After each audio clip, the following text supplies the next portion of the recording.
SER Podcast.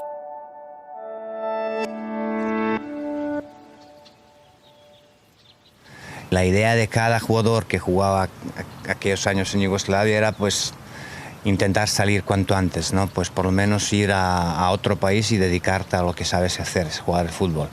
Algunos lo han conseguido en el año 93, como en mi caso.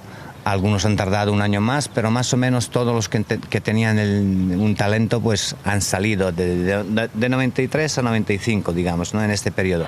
Lopta u 16-tera Crvene zvezde, izvukao se Vorkapić, evo Vorkapića, još jedan centar šut, 1-0 za Partizan, Predrag Mijatović.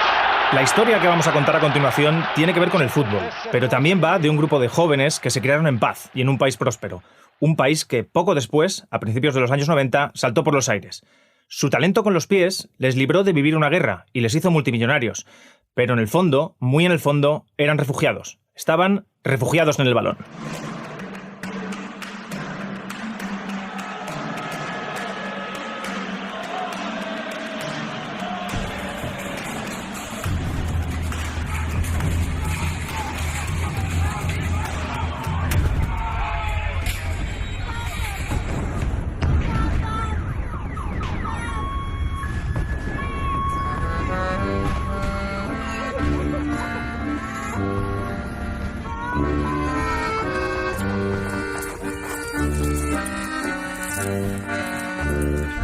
Episodio 1. Peja Mijatović. La amistad por encima de la patria. Éramos un gran país, ¿no? Pero en los años 80, 90 éramos un país donde se vivía muy bien. Se vivía de verdad muy bien, porque comparándolo con otros países de este, como Bulgaria, Rumanía, Hungría incluso, no te quiero hablar de Rusia, etcétera, etcétera, pues nosotros vivíamos muy bien. Éramos como el punto de referencia para todos estos países. Mijatović nació en 1969 en Montenegro, una de las 6 repúblicas que componían Yugoslavia. Aquel era un país muy particular, porque pese a ser una dictadura socialista, navegaba entre dos aguas. Pero, ¿cómo recuerda Mijatović aquella infancia? Escuchando a mis padres se vivía muy bien. Yugoslavia era un país entre los dos bloques. Teníamos un mariscal Tito que era un excelente político, que encontraba siempre una buena solución de no pertenecer ni en uno ni en otro bloque, sino tener una cierta, digamos, independencia, ¿no? Luego, los años 80, pues yo personalmente lo pasé muy bien, porque mi padre en los años 80, 78, 79, 80, trabajaba en Libia. Libia entonces era un país totalmente diferente que hoy en día, y un verano fuimos a visitarle y me acuerdo muy bien, era el Mundial 78 de Argentina. Mario Kempes era el máximo goleador del Mundial, era mi ídolo, así que yo lo pasé muy bien aquel verano, ¿no? Volví de Libia con muchísimas cosas que entonces no se encontraban en Yugoslavia, como las camisetas de colores, como los balones de todo el tipo, una bicicleta incluso que era una pasada. Así que era como una estrella, digamos, entre mis amigos, ¿no? Con tantas cosas nuevas que prácticamente nadie ha visto, ¿no? Ese niño, que era la envidia del vecindario por las cosas que traía con su padre de Libia, poco a poco fue destacando en el fútbol de su ciudad, hasta que el año 1987 lo cambió todo. Pues acercándose el 87, pues ahí firmé el primer contrato profesional con un equipo que se llama Budućnost de Podgorica, de Montenegro, que es un equipo de primera división. El intento ofensivo de Zucker, el remate, la pelota queda en el poste, se salva Alemania. Boban, otra vez se lo pierde Petric. Y el año 87, aparte de firmar el primer contrato profesional, fuimos campeones del mundo sub-20 en Chile. La generación excelente, varios jugadores de aquella generación sí que han triunfado después en el fútbol, incluyéndome a mí. Pavlonović le da mal, la pelota que queda para Boban y el gol de Yugoslavia. ¡Gol de Yugoslavia! Así que han sido unos años muy bonitos, ¿no? Aquel equipo de Yugoslavia ganó el Mundial contra todo pronóstico, sin que nadie contara con ellos. Eliminaron a Brasil, a las 2 Alemanias y acabaron levantando la copa en una de las mayores gestas de la historia del país. En aquella plantilla estaban jugadores, jugadorazos, que años después serían estrellas en España. Davor Šuker, Robert Prosinecki, Robert Jarni, Boban, que fue más estrella en Italia que en España, y el propio Mijatovic. La paradoja de este equipo es que la columna vertebral, los mejores, eran todos croatas. Eran como el motor, digamos, de aquella generación, y incluyéndome a mí, que bueno, ganamos un mundial sin contar con eso, porque fuimos como un outsider total, pues nadie apostaba 2 duros por nosotros y volvemos como campeones del mundo, y ahí empieza, digamos, la carrera de todos nosotros. Fuimos ahí sin saber de que podríamos hacer una cosa así, ¿no? Porque ganar un mundial en aquel tiempo era prácticamente imposible, pero con el talento que teníamos y con un buen ambiente que teníamos, avanzábamos poco a poco hasta la final. Se viene el último penal, le corresponde a Boban, se puede quedar con el título Yugoslavia, va corriendo Boban, gol, gol, gol, gol, gol, gol, gol, gol, gol, gol, gol, gol, gol, gol de Yugoslavia, un gol que cuesta un título. Fueron pasando los meses y los años, y esa generación se fue haciendo adulta. A la vez que su rendimiento deportivo crecía y crecía, el ambiente en Yugoslavia también se iba crispando. El aumento paulatino de los nacionalismos lo iba envenenando todo. Un ejemplo fue lo que ocurrió el 13 de mayo de 1990 durante un partido entre el Dinamo de Zagreb y el Estrella Roja de Belgrado. En plena tangana, Boban lanzó una patada a un policía que se convertiría en todo un icono del conflicto. El conflicto empieza con una serie de cosas que no eran tan, digamos, importantes, ¿no? En algunos partidos de fútbol, en algunos partidos de otros deportes, pues algunos accidentes que cometían alguna gente, pero todavía nos manteníamos, te hablo del año 90, todavía nos manteníamos todos juntos, ¿no? Luego en finales de 91 ya empiezan más cosas, ¿no? Como diciendo, bueno, pero nosotros los futbolistas no teníamos esta sensación de que está pasando algo grave o de que va a pasar algo grave, ¿no? Porque ya sabes, como los futbolistas en todos los países son más o menos protegidos, ¿no? Viven en su mundo, somos privilegiados sin ninguna duda. Entonces estamos un poco como aparte, ¿no? Pues vosotros jugar al fútbol y divertir a la gente, y a vosotros y la gente, y otras cosas no tienen tanta importancia. Sin embargo, esa burbuja de protección que tenían los futbolistas no duró mucho. En mayo de 1991, Croacia declaraba la independencia de forma unilateral, desencadenando el primer gran conflicto armado en Yugoslavia. Pese a eso, la generación que había ganado el Mundial de Chile, todos esos chicos, intentaron sin suerte jugar la Eurocopa en Suecia en el 92. Pero en el 92, cuando nos clasificamos para la Eurocopa en Suecia, fuimos ahí, y ahí ya empiezan los problemas. Los croatas, los jugadores de Croacia no querían viajar. Serbios, montenegrinos sí, macedonios así, los bosnios también, algunos sí, algunos no. Y cuando nos han devuelto de Suecia sin poder participar porque nos ponen un embargo, no podíamos ni viajar, ni jugar, etc., ahí nos hemos dado cuenta de que ya va a empezar algo muy grave, ¿no? Y 93 pues ya era un año donde prácticamente nos damos cuenta de que en Yugoslavia como país pues no tiene ningún futuro, y de que va a pasar algo muy, muy grave. Y las cosas que han pasado pues han sido muy, muy graves. Esto es algo que se ha repetido varias veces a lo largo de la historia, que las selecciones juveniles, que se proclaman campeonas del mundo, años más tarde levantan un gran torneo. De hecho, pasó con España en el 99, que ganaron el Mundial de Nigeria, y en 2010 ganaron en Sudáfrica. Casi los mismos, muchos de ellos. ¿Hasta dónde podría haber llegado esa generación yugoslava de haber permanecido junta? ¿Cuál era el techo de Šuker, Boban, Jarni, Mijatovic, Kodro y demás jugadorazos si no hubiese habido guerra? Una gran pregunta. No lo sé, mira, para ganar una Eurocopa o un Mundial no es solo tener buena calidad futbolística, sino también hay otros factores muy importantes, incluyendo la suerte, ¿no? Pero si podemos comparar, o mejor dicho, si podemos hacer un simulador de dónde podría llegar aquella generación, el ejemplo es la selección croata, que en el Mundial 98, pues si no me equivoco, terminaron terceros del mundo, ¿no? con los mismos jugadores que han jugado en Chile, ¿no? Pues Boban, Šuker, Prosinečki, Arni, Stimac, etcétera, etcétera, ¿no? Entonces ellos nos demostraron a todos de que si nos hubiéramos quedado juntos todos, seguramente haríamos un papel importante, pero decir si ganaríamos un mundial, pues es un poco complicado, ¿no?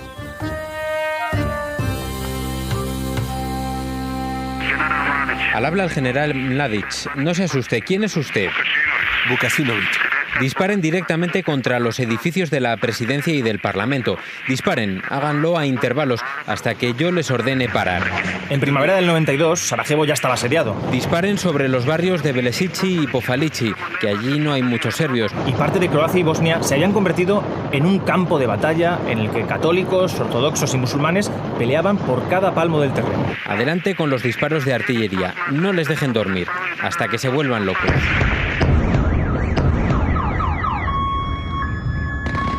Por aquel entonces, la Liga de Fútbol de Yugoslavia ya había menguado mucho y únicamente la disputaban equipos serbios y montenegrinos. Peja Mijatović jugaba en el Partizan, uno de los equipos más importantes de Serbia, el equipo que ganó la Liga ese año. Incluso en Belgrado, donde había una tensa normalidad, los jugadores ya sabían que venían tiempos muy duros. Primero ya nos dimos cuenta de que continuar a jugar el fútbol en Yugoslavia pues va a tener cada día más dificultades. O mejor dicho, vamos a tener cada día más dificultades, ¿no? Porque la prensa, la gente, el ejército, pues ya empezaban ya pues meter muchísima presión. Y la idea de cada jugador que jugaba aquellos años en Yugoslavia era pues intentar salir cuanto antes. Ramón Lobo cubrió la guerra para El País y estuvo en Bosnia cerca de 7 meses.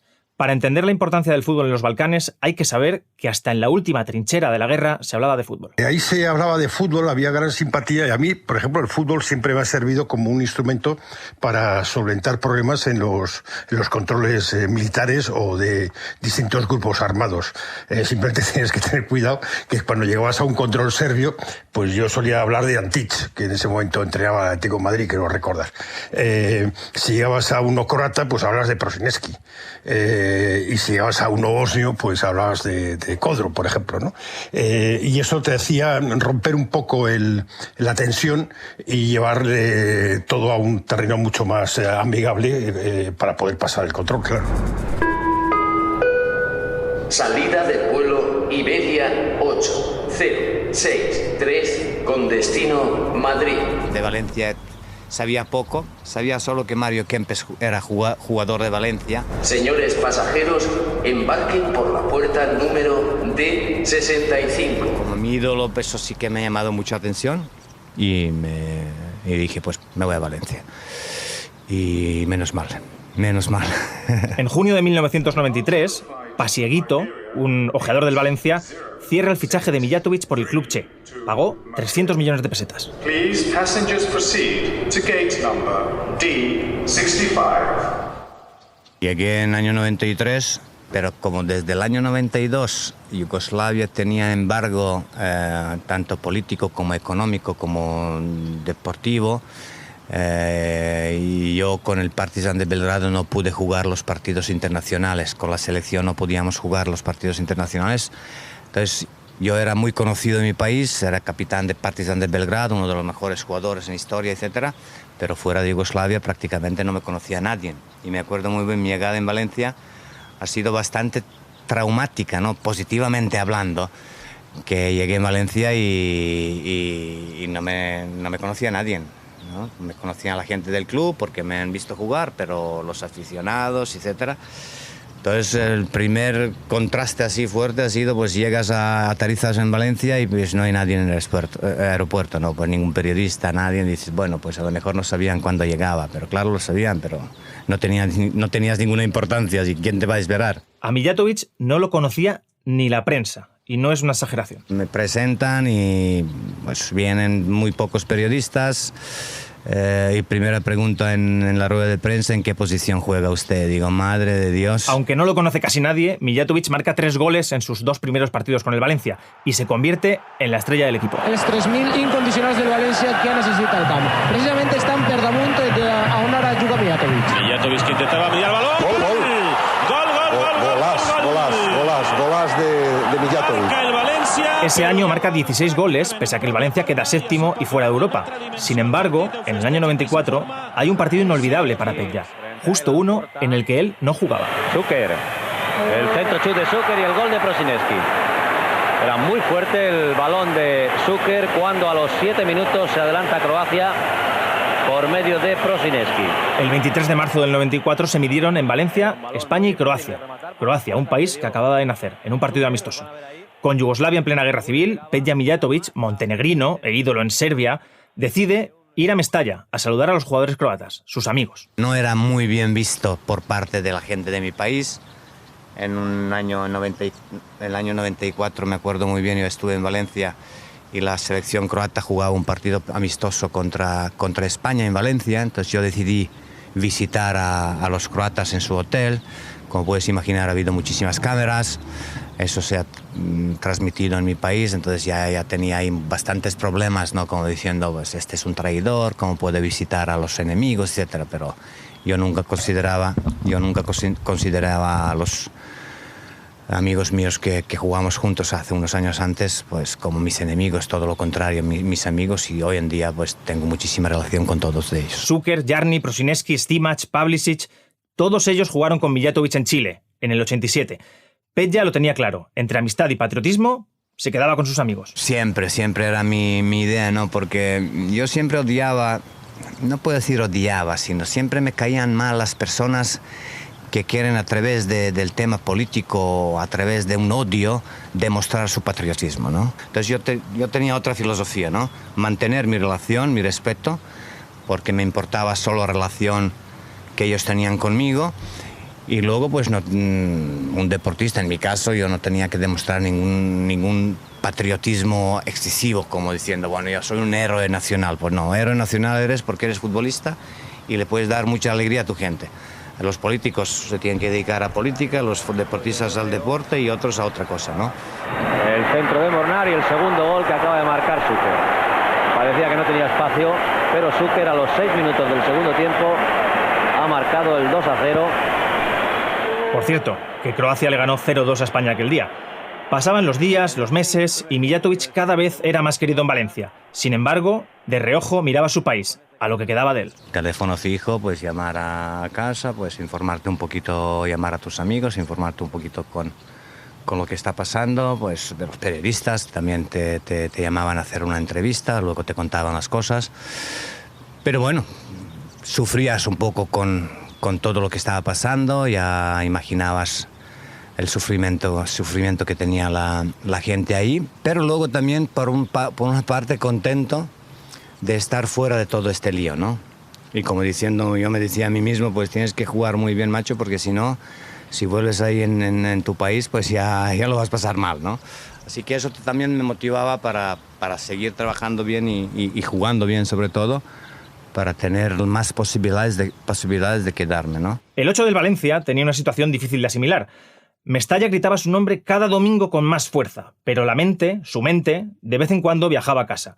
Más que nunca, Mijatović tenía que separar lo personal de lo profesional. Como futbolista, pues estás viviendo en una burbuja, ¿no? Pues estás ganando dinero, estás jugando fútbol, la gente te quiere, pues te estás marcando goles y la gente pues grita tu nombre. Todo eso ya te motiva, ¿no? Luego ya cuando te tranquilizas un poquito, pues piensas de toda esta gente que sufre en tu país y bueno, son cosas que tienes que asumir, pensar de todo e intentar hacer todo lo posible para que no te afecte en tu trabajo.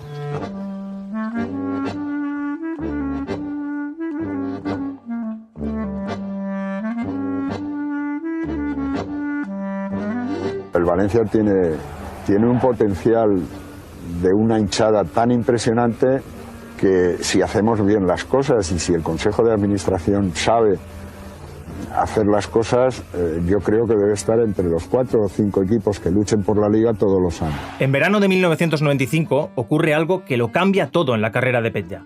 Luis Aragonés llega al banquillo del Valencia y el equipo se dispara. Mijatović se convierte en una máquina de hacer goles. Fernando recupera el rechace y Gálvez le regala el gol a Mijatović. 3-0 a 3 minutos para el descanso. Atenció, viola en la frontal del área, multa de jugador, s'intenta fer l'acció individual, ha caigut dins l'àrea, està Petja, penal, penal a favor del València. Llançarà Petja, allà va Petja, Mijatovic, gol! Yo el tercer año pues me acuerdo en muchos partidos donde tenía la sensación de que puedo marcar un gol cuando quiera, fíjate, y eso es la única temporada donde he tenido estas sensaciones, ¿no? Y en varios partidos pues me lo proponía a mí mismo. Bueno, ahora en próximos 5 minutos vas a marcar un gol y marcas, dices, madre mía, qué poder, ¿no? Más tarde ficharía por el Real Madrid y sería el héroe de la séptima, pero nunca en su vida jugó tan bien al fútbol como ese año en Valencia. El tercer año mío ha sido, ahora lo puedo decir, ha sido el mejor año mío futbolísticamente hablando, ¿no? Nunca he repetido un año así. Primero marqué 28 goles en la Liga, 7-8 goles en competiciones europeas, Copa y Copa UEFA. 30 y algo, casi 40 goles por temporada, que era una cifra tremenda, ¿no? En aquella época. En aquella temporada pues empiezan a fijarse en mí los clubes grandes. Pella es otra cosa, Pella es un chico que tiene un momento complicado, difícil.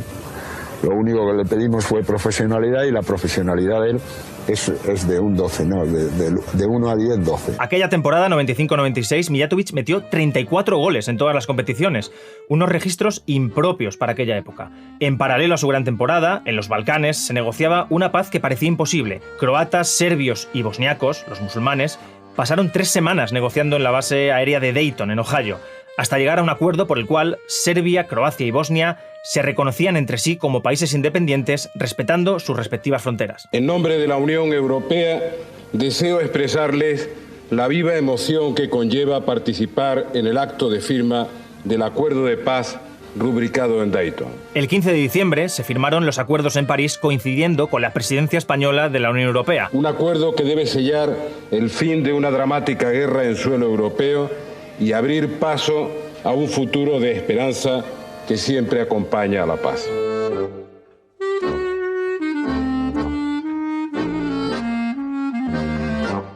A Mijatovic, sin embargo, le duraría muy poco la tranquilidad.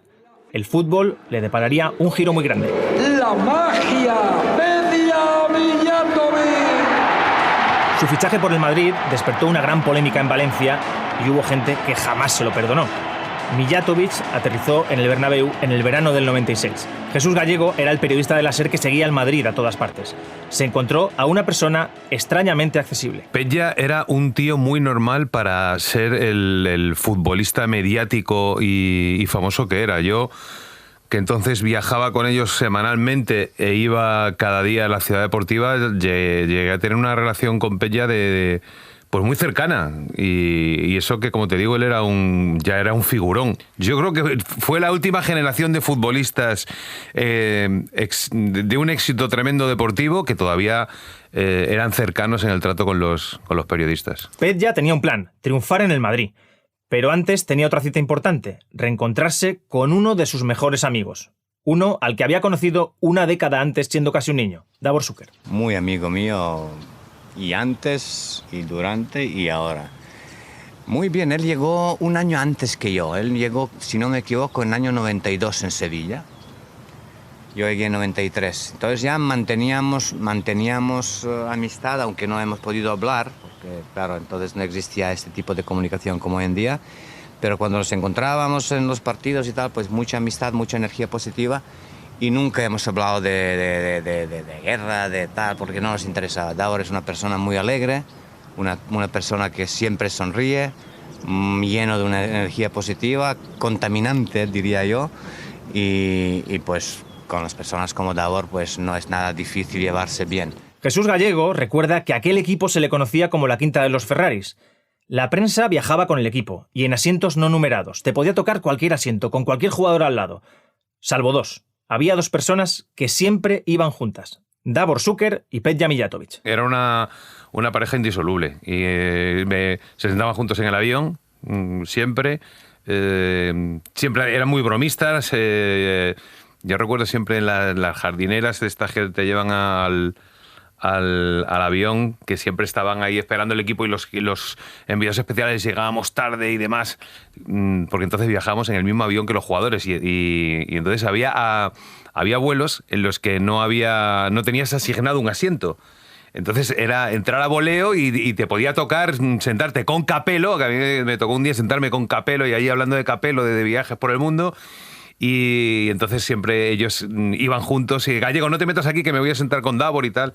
Y eran cómplices, Y no solo en los aviones, ¿eh? Mijatovic y Šuker eran inseparables hasta en los hoteles. Llegamos aquí, empezamos a jugar bien, ganando títulos y bueno, muy bien. Como una historia muy bonita, digamos. Compañeros de habitación. Yo siempre cuando bromeo un poquito con mi mujer digo, pues yo con Davor Šuker he dormido más que contigo, ¿no? Porque claro, todos los partidos, cada 3 días, concentración. Entonces íbamos un día antes, durante el día, muchas veces nos quedábamos después, ¿no? Así que ya es una convivencia importante. Duermes con un amigo, ¿no? Pues prácticamente duermes ahí, claro. Cama al lado de una al lado de otra. Esa historia bonita de la que habla Petja estaba por encima de la política, de los conflictos o incluso de una guerra. Si la amistad se hubiese roto por eso, no debería llamarse así. Yo era un poco diferente, ¿no? Pues Davor también, pues hay que llevarnos bien, pues ya hemos pasado tanto tiempo juntos, incluso como chavales, con 18 años ganamos un mundial. ¿Cómo puedes olvidarte de eso por un tema de la política o por un tema no sé qué? Es que no procede, no es una cosa normal. Si es así, pues entonces tu amistad con esta persona no era de verdad, ¿no?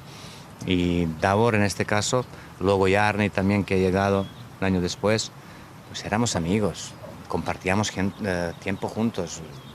No solo jugar el fútbol y entrenar, sino también pues ir a cenar, salir por la noche, pues amigos de verdad. Su relación de amistad era tal que aun jugando en la misma posición y queriendo ser titulares los dos, jamás tuvieron un solo problema. La amistad estaba por encima de las guerras y del trabajo. Uno suplente y otro titular, pero siempre amigos. Bueno, en la final de la Champions, que ganan con el gol de Mijatovic, Šuker sale en la segunda parte. Šuker era un suplentazo en el Real Madrid.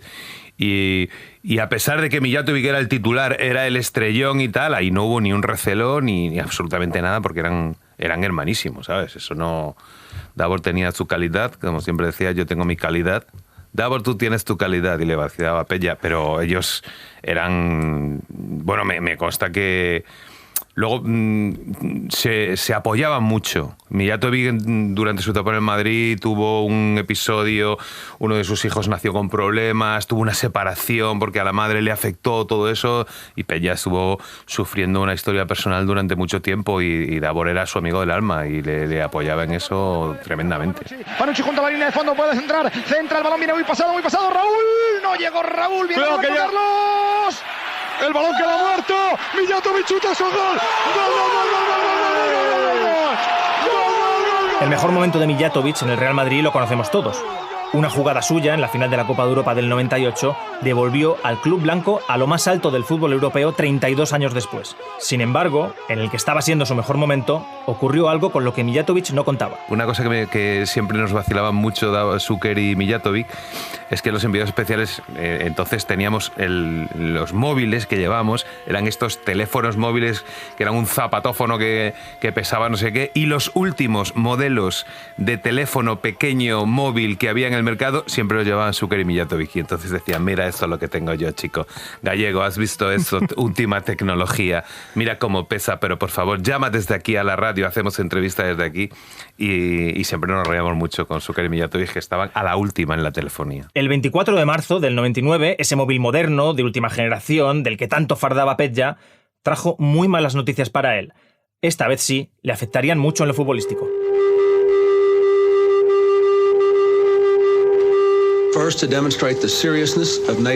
Primero, para demostrar la seriedad y la firmeza con la que la OTAN se opone a las agresiones yugoslavas y para apoyar la paz. Segundo, para impedir que el presidente Milosevic prosiga con su escalada de ataques contra civiles indefensos. Queremos que pague un precio por esos ataques. Y tercero, si es necesario, dañaremos la capacidad serbia de emprender acciones bélicas contra Kosovo en el futuro, mediante la destrucción severa de toda su capacidad militar. its military capabilities. No hemos conseguido ninguna respuesta positiva del presidente Milosevic, por eso la operación va a continuar hoy. Estados Unidos y los aliados de la OTAN hemos tomado esta decisión solo después de un esfuerzo extenso y reiterado para conseguir una solución pacífica a la crisis en Kosovo. Pero el presidente Milosevic, que hace unos años inició una guerra terrible contra Croacia y Bosnia, ha escogido de nuevo la agresión en vez de la paz. Comparezcan ustedes para hacer una declaración que me hubiera gustado sinceramente no tener que hacer. Como ustedes saben, ayer, el secretario general de la OTAN tomó la decisión de activar la intervención militar ante la grave situación creada en Kosovo. En el día de hoy, el general Clark ha puesto en marcha la operación de ataque sobre el territorio yugoslavo. La OTAN, que por aquel entonces tenía al mando al español Javier Solana, denominó aquella operación Fuerza Aliada. Tenía un objetivo muy claro: frenar los planes del presidente Milosevic en Kosovo. Por aquel entonces, las tensiones étnicas empezaban a ser graves. Una mayoría de la población de origen albanés quería la independencia, pero los serbios se oponían frontalmente. Serbia siempre ha considerado Kosovo como el origen de su patria. Así lo explicaba en el 99 el vicepresidente Vuk Drašković. Ni Slobodan Milosevic ni yo podemos cambiar el hecho de que Kosovo es parte de Serbia. Perder Kosovo es como la pena de muerte para la nación serbia. Tenemos que defender Kosovo. Tenemos que proteger Kosovo, incluso aunque el precio sea que mueran todos los serbios. Kosovo es el fundamento de nuestra nación. Kosovo significa más para los serbios que Toledo para los españoles o Jerusalén para los judíos. Kosovo means more for Serbs than Toledo for Spanish people or Jerusalem for Jews. Para Ramón Lobo, que cubrió la primera fase de la Guerra de los Balcanes y el ataque de la OTAN en el 99, esta operación, Fuerza Aliada, se podría haber evitado si se hubiese actuado antes. Kosovo era, digamos, el último eslabón de la guerra. Milosevic empezó 4 guerras y las perdió todas. La OTAN debió haber intervenido en 1992, cuando se veía que empezaba la guerra de Bosnia. Eso no se hizo. En 99 decide intervenir porque Milosevic había expulsado a la mitad de la población kosovar. No sé si os acordáis de los carromatos de kosovares, que son albaneses, huyendo hacia Albania. La OTAN intervino, bombardeó durante 3 meses, sobre todo a Serbia y a posiciones de Kosovo, algún bombardeo también en Montenegro, el aeropuerto y algo más, algún cuartel, en el que hubo unos 500 civiles muertos. Serbia eleva esa cifra al doble, pero hubo unos 500 muertos, que son muchos, 500 civiles muertos en 3 meses. 4 días después de los primeros bombardeos en Belgrado, Izquierda Unida convocó una manifestación frente a la Embajada de Estados Unidos en Madrid. Y esto me recuerda a mí la patética visión de un Solana, participante en manifestaciones contra la OTAN, apretando el botón. Julio Anguita era por aquel entonces coordinador general de Izquierda Unida. Patético, dramático, escandaloso, porque de los grandes conversos están llenas las grandes tragedias. Aquí viene la sorpresa y algo que no se ha visto muchas veces. Junto a Izquierda Unida y al Partido Comunista se manifestaron 5 jugadores yugoslavos: Nach del Oviedo, Milosevic del Zaragoza, Diorovic del Celta, Jokanovic del Mallorca y Peja Mijatovic, la estrella del Real Madrid. Cuando le dejas a un vecino un trozo de tu jardín, le das comida y le das pan todos los días, y él, pues, dentro de 20 años, pues, quiere sacarte de tu casa. Incluso llegó a hablar de esto en el larguero. Todo esto, pues, por ejemplo, ellos formaron su ejército. Es igual si aquí en España, en País Vasco, por ejemplo, en Cataluña, ahí se forma un ejército independiente del ejército español, ¿no? Y quieren independencia y empiezan ahí a hacer guerra contra el ejército español. Más o menos así, ¿no? Y pues tenemos que darles razón. Yo creo que todo el mundo está equivocado. 23 años después de aquello, Mijatovic mira atrás y confiesa que aquel proceso le afectó mucho personalmente. Le parecía injusto aquel ataque. Sinceramente hablando, sí, y mucho. Porque era algo injusto. Injusto por la gente que vivía en Serbia y en Montenegro. Injusto, y ahora te explico por qué injusto. Yo puedo entender que los políticos en un momento determinado pues no pueden solucionar los problemas. Y un país con algunos políticos así pues tiene que sufrir en el sentido pues embargo económico, embargo no sé qué, tal. Eso lo puedo entender, ¿no? Pero ir un paso más y bombardear a un país en año 99, país de Europa, además alianza, ¿no? Pues prácticamente todos contra un país pequeño, eso sí que me ha molestado y mucho. En aquellos 3 meses de ataques de la OTAN, Mijatović vivió prácticamente pegado al teléfono. A diferencia de lo que ocurrió a principios de los 90, los móviles eran más modernos, las comunicaciones mejores y la información mucho más precisa. En aquel año, mejor dicho, aquel año 99, pues ya teníamos los teléfonos móviles. Eran el año complicado, ¿no? 3 meses, la gente sufriendo, pues cayendo las bombas. Te mandaban las imágenes de todo lo que estaba pasando y dices, bueno, ¿será posible de que eso puede pasar hoy en día en centro de Europa, ¿no? Pero sí, ha pasado. El problema es que esta vez Petja no pudo separar lo profesional de lo personal. Y no ayudó para nada el hecho de tener a un entrenador tan peculiar como este. En Madrid era, aquí lavamos la ropa sucia dentro. Sí. Y yo le digo, sí, pero es que llevo 4 semanas lavando la ropa sucia dentro y no está seco todavía. Entonces pensaba que es mejor abrir las ventanas y que el aire le seca. Esto le contaba Tosak a la revista Libero a finales de 2019. Y es exactamente lo que hizo con Mijatović 20 años antes. Petja no se encontraba bien y apenas descansaba, así que le pidió por favor a Tosak descansar un partido, un solo partido. Todo lo que podía salir mal, salió mal. Hemos tenido algún roce ahí sobre este tema, porque en un partido, si no recuerdo mal, en un partido donde yo me sentía mal porque no dormía, ya estabas hablando por teléfono hasta las tantas de la noche, luego por la mañana tenías que levantarte a entrenar y así 10 días, pues llega un día cuando tienes un cansancio acumulado tremendo, ¿no? Entonces ya acudes al entrenador, le preguntas si puedes descansar un partido, él dice, claro que sí, no hay ningún problema. Luego resulta que en aquel partido el Madrid no consigue ganar, la gente empieza a preguntar ¿y por qué no ha jugado Mijatović? Pues él dice al presidente de que yo me he negado a jugar y bueno, hemos tenido un lío ahí, ¿no? Quizás por falta de comunicación o por falta de honestidad del Tosak en este momento. Ese fue el final de Mijatović en el Real Madrid, que con apenas 30 años salió a la Fiorentina para encarar en Italia el tramo final de su carrera deportiva. Leyenda en el Partizan, leyenda en el Valencia y leyenda en el Real Madrid. Los mejores recuerdos con su selección no son con la absoluta, con la que apenas pudo jugar 2 grandes torneos. A Mijatović, cuando le hablas de una selección, te habla de aquella, de la de su niñez, de la del 87, de la de sus amigos. Ya tenemos una cierta edad, cada uno se ha metido en su vida, en su trabajo, pero siempre cuando se da la oportunidad de vernos, pues siempre pues hablas de todo lo que has vivido con ellos, es una cosa normal, ¿no? Y todo lo que queda por delante, que es también muy importante, ¿no? Quizás no te ves con una cierta frecuencia con estas personas, pero siempre cuando lo ves, pues ya te das cuenta de que es algo de verdad, ¿no? Una amistad verdadera, y eso es importante. Refugiados en el Balón es una serie documental producida por Ser Podcast, dirigida por Juan López Córcoles y realizada por Juan Aranaz. Esta conversación la grabamos en un bar de La Moraleja, en una tarde de verano, con muchísimo calor, y cuando Petja y yo estábamos a punto de despedirnos, a punto de apagar la grabadora, me apareció una pregunta que me generaba muchísima curiosidad.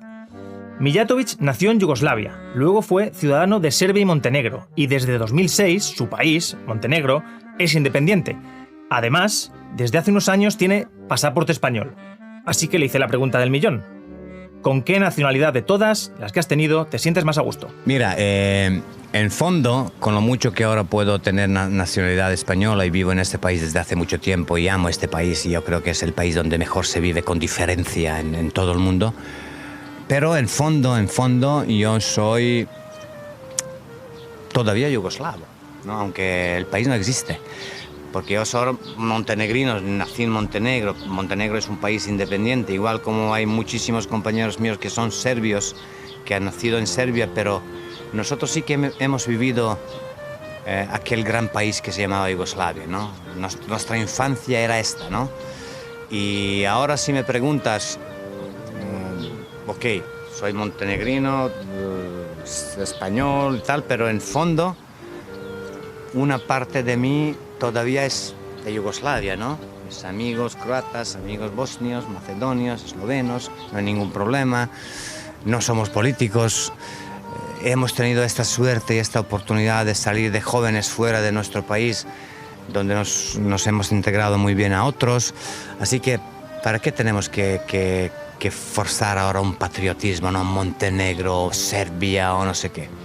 En fondo eres yugoslavo, tío, y lo tienes que reconocer. Eres yugoslavo y ahora pues soy español, perfecto, pero yo en fondo soy yugoslavo, así por lo menos veo, ¿no? Y cuando hablo de aquella época, cuando hablas de todo, pues hablas con un sentido de, bueno, pues era un país grande, ¿no? Pues, y vivíamos muy bien y nuestros padres estaban contentos, recibíamos muy buena educación. Íbamos en colegios, en las universidades y no pagábamos nada. Las grandes empresas donde trabajaban nuestros padres pues les regalaban, digamos, los pisos para toda la vida, ¿no? Pues no es... Era un país de verdad muy, pero muy importante, interesante, con 25 millones de personas, habitantes, que también es una cifra importante. Y teníamos todo, teníamos industria, teníamos cultura, teníamos todo, ¿no? Ahora ya cada uno ramando en su dirección, pero antes yo creo que se vivía mejor, ¿no?